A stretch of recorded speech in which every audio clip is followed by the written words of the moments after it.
چشات میسوزه؟ چشم که نمیسوزه ولی چشم عفونت داره.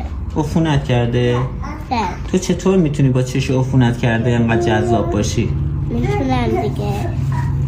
چه کار کردی که میتونی؟ خدا چجوری بهت نظر کرده؟ خدا همینطوری که خوشگل حرفم نظر کرد. نظر کرده خدایی شما نه؟ بله. من چی؟ من نظر کرده خدا هستم؟ همه هستن. از کجا میدونی همه هستن؟ شما همه بچه خدا هست. خدا چه شکلیه به نظرت؟ خدا خوشگله. با خدا حرفم میزنی؟ بله. چیا بهش میگی؟ میگم که خدا پول خوب بده، ماشین خوب بده. دیگه چی؟ همین. برای داداشت چی؟ برای داداشت چی میخوای از خدا؟ برای داداشم میخوام که ازدواج با این زن خوب کنه، خونه جایش ماشین بخره، بودم شه. برای آبجی چی؟ برای آجی